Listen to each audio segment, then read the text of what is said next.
যে বৈঠকটা হলো আপনাদের কোন কর্মসূচি? আমাদের একটাই কর্মসূচি আজকে, সেটা হলো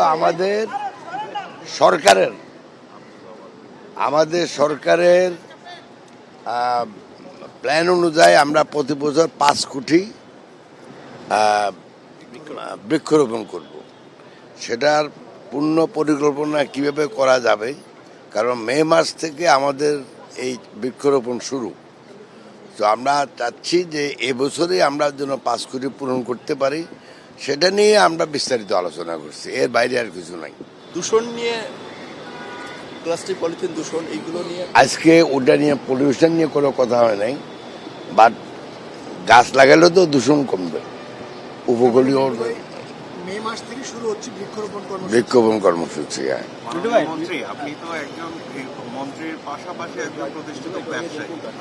বাংলাদেশের যেই পরিস্থিতিতে অর্থনৈতিক অবস্থা নিয়ে আপনারা সরকার পরিচালনার দায়িত্ব নিয়েছেন, এর মাঝখানে আবার নতুন করে যে এই ধরনের বৈশ্বিক পরিস্থিতি তৈরি হচ্ছে, আপনারা সামনে আসলে অর্থনৈতিক অবস্থাটা কি দেখছেন এবং আমাদের তেল জ্বালানি এই পরিস্থিতিগুলো আপনারা আসলে কিভাবে বিবেচনা করছেন? ওয়েল, এটা তো একটা বৈশ্বিক সংকট এখন দাঁড়াচ্ছে।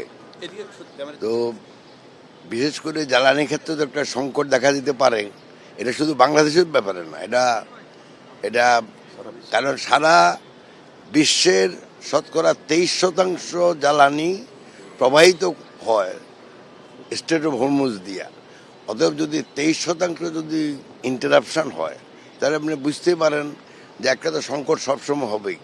বাট আমার মনে হয় আমাদের জ্বালানি মন্ত্রণালয় এভাবে পদক্ষেপ নিচ্ছেন, এটা তো আমাদের সাথে কোনো সম্পর্কিত না, বা সরকার এভাবে ওয়াকেবহাল এবং যেন সংকটটা যেন কম হয় সে ব্যাপারে চেষ্টা করবে। আচ্ছা, ব্যবসা বাণিজ্যের তো একটা বড় প্রভাব, মধ্যপ্রাচ্যে যেহেতু আমাদের অনেক রপ্তানি। আরে ভাই, এখন আমি বোন নিয়ে আসি, আপনারা কি? মাননীয় মন্ত্রী, একটা জিনিস জানতে চাইবো, সেটা হচ্ছে যে রাজধানী ঢাকা, আমরা এর আগে কয়েকদিন দেখেছি যে বিশ্বে যে দূষিত শহরগুলো আছে তার মধ্যে অন্যতম, বেশ কয়েক সপ্তাহ বা কয়েক বছর ধরে আছে। সেই জায়গাতে জি ভাই, জি জি সেই জায়গাতে ঢাকা সহ সারা বাংলাদেশের এই যে পরিস্থিতি, সেটা পরিবর্তনে বর্তমান সরকারের কি লক্ষ্যমাত্রা রয়েছে বা কি করণীয় রয়েছে? না, এটা নিয়ে আজকের মিটিং আমাদের কোনো আলোচনা হয় নাই। ইতিপূর্বে আমরা এটা নিয়ে আমাদের মন্ত্রণালয়ে বসছি, আমাদের সচিব মহোদয় বা মন্ত্রণালয়ের সংশ্লিষ্ট যারা কর্মকর্তা আছে তাদের সাথে আমরা আলোচনা করেছি বিগত সরকার কতটুকু এটা নিয়ে কাজ করেছে বা তারা আমাদেরকে সাজেশন দিয়েছে, সেগুলো নিয়ে আমরা গোথরো করছি। কিন্তু যেহেতু আমাদের প্রাইম এজেন্ডা হচ্ছে 25 কোটি গাছ লাগানো, আমাদের নির্বাচন অঙ্গীকার ছিল, তো সেটা নিয়ে আজকে মূলত আমরা আলোচনা করেছি। আর এই দূষণ সংক্রান্ত ব্যাপারে আমরা হয়তো আগামীতে পরিপূর্ণ আলোচনা করে আমরা কতটুকু কমাতে পারবো বা কোন কোন সেক্টরকে আমরা ফোকাস করছি সেটা নিয়ে আমরা কাজ করব। আর অন টাইম সিঙ্গেল যে ইউজ যে পলিথিন যেটা আছে, সেটা নিয়ে আমাদের অবস্থানও আগে যে সরকার ছিল বা যারা ইন্টারিম গভর্নমেন্ট যে রেগুলেশনগুলো দিয়েছে সেটাকে আমরা ইমপ্লিমেন্ট করব। কারণ এই যে প্লাস্টিকগুলো আমাদের দূষণ হচ্ছে, পাশাপাশি আমাদের এই যে ড্রেনগুলো ব্লক করতেছে, আমাদের জলবদ্ধতা তৈরি হচ্ছে। তো সুতরাং এইগুলো নিয়ে আমরা মন্ত্রণালয় আলোচনা করছি। সুতরাং দূষণ এবং জলবদ্ধতা সহ অন্যান্য যে ব্যাপারগুলো আছে এইগুলো নিয়ে আমাদের ইন্টারনালি ডিসকাশন চলছে। আমরা হয়তো খুব অল্প সময়ের ভিতরে এটা ব্রিফিং করতে পারবো যে আমরা কী কর্মপরিকল্পনা নিচ্ছি এটাকে প্রশমিত করার জন্য বা এটাকে কমিয়ে আনার জন্য। কারণ পুরোপুরি তো নির্মূল করা সম্ভব না এই মুহূর্তে, আমাদের কমিয়ে আনার জন্য কিছু পদক্ষেপ আমরা নিচ্ছি এবং আশা করি যে খুব দ্রুতই আমরা এটা নিয়ে কাজ করতে পারবো।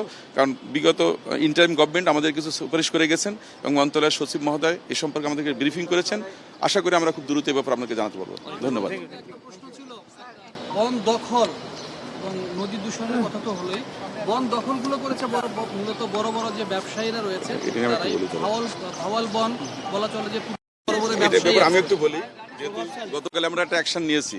গতকাল সকালে মন্ত্রী মহোদয় আমাকে জানালো যে উখিয়াতে একটা বন দখল হয়েছে, ফরিদুল আলম নামে এক ভদ্রলোক সে দখল করেছে। আমরা সন্ধ্যার ভিতরে ওটাকে আমরা আবার পুনর্দখল নিয়েছে এবং তাকে ওখান থেকে উচ্ছেদ করা হয়েছে। তো আমরা মন্ত্রণালয়ের যে রিপোর্টগুলো পাচ্ছি বিভিন্ন জায়গা থেকে, যেহেতু আমরা নতুন দায়িত্ব নিয়েছি, আমাদের কাছে ইনফরমেশন নাই। যতটুকু ইনফরমেশন আছে প্রত্যেকটা মন্ত্রণালয়ের আমাদের সচিব মহোদয়ের মাধ্যমে আমরা ওই জেলা প্রশাসক সহ বন বিভাগের লোক বা আমাদের পরিবেশের লোক দিয়ে আমরা সেগুলোকে রেকটিফাই করছি। এবং গতকাল সকালে আমরা পেয়েছি জনকণ্ঠের একটা প্রতিবেদন, সেখানে দেখা গেছে যে উখিয়াতে একটা বন দখল করে একজন একটা স্থাপনা করেছে। সেটা আমরা সন্ধ্যার আগেই এটাকে কিন্তু অপসারণ করেছি। আর সুন্দরবন কেন্দ্রিক যেগুলো আছে সেগুলো তো আসলে এগুলো ইকোলজিক্যাল ব্যাপার বা কোস্টাল এরিয়া, এখানে আমাদেরকে এটাকে দেখতে হবে যে কতটুকু আমাদের দখল হয়েছে বা কি হয়েছে সেটা পরে আমরা কথা বলতে পারবো। আরেকটা বিষয় গাছ লাগানোর বিষয় নিয়ে, সেটা হলো এই যে গাছ লাগাচ্ছেন 5 কোটি গাছ লাগাবেন 1 বছরে, এই গাছগুলোকে আপনারা মনিটরিং করবেন কিভাবে? পাশাপাশি এই গাছগুলো থেকে কি আপনারা কার্বন ট্রেডের বিজনেসে যাবেন কিনা? কারণ এটা বড় একটা বৈদেশিক অবশ্যই, হ্যাঁ। জায়গা। সেটা মন্ত্রী মহোদয় প্রক্রিয়াটা কাছ থেকে আমরা এটা শুনতে চাইছি। সেটা প্রক্রিয়াটা কি? প্রথম কথা হলো যে এটা আমরা ধারণা করি যে যদি আপনি 100টা গাছ লাগান তাহলে 30টা গাছ কিন্তু নষ্ট হবে বিভিন্ন কারণে। সো নেক্সট ইয়ারে সেটাকে আমরা নতুন করে করার জন্য ওই 30টার জন্য রিপ্লেসমেন্ট আমরা করি। 2 নম্বর হলো কার্বন ট্রেডিংয়ে আমরা সংযুক্ত হওয়া, এটা কিন্তু এখন আমাদের মুখ্য উদ্দেশ্য।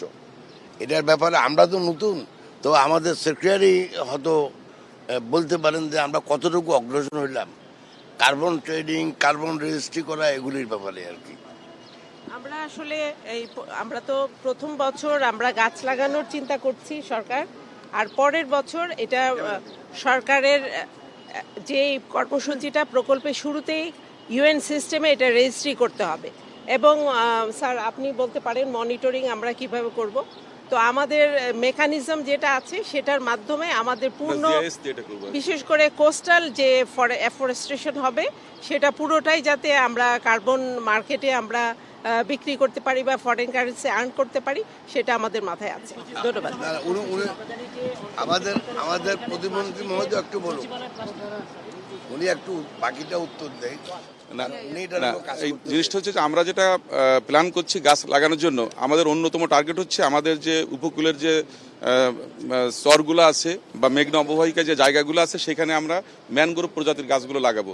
এতে আমরা জিআইএস পদ্ধতির মাধ্যমে এটা মনিটরিং করতে পারবো এবং দেখাতে পারবো যে আমরা এতগুলো গাছ লাগিয়েছি, এবং পৃথিবীর যে কোনো জায়গা থেকে ড্যাশবোর্ডের মাধ্যমে এটা ট্র্যাকিং করা যাবে যে এখানে এই গাছটার অস্তিত্ব আছে। তখন সেই গাছের জন্য আমরা কার্বন ক্রেডিটটা আমরা মানে ক্লেম করতে পারবো বা আমরা আদায় করতে পারবো। তো এইটার জন্য আমাদের টার্গেট হচ্ছে যে আগামীতে আমাদের এই বাংলাদেশের যে গার্মেন্টস সহ অন্য যে শিল্প আছে এরপরে এই কার্বন ট্রেডটাকে আমাদেরকে এগিয়ে নিয়ে আসা, কার্বন ক্রেডিটটাকে এগিয়ে নিয়ে আসা, সেই লক্ষ্যে আমরা কাজ করবো ইনশাল্লাহ। Thank you.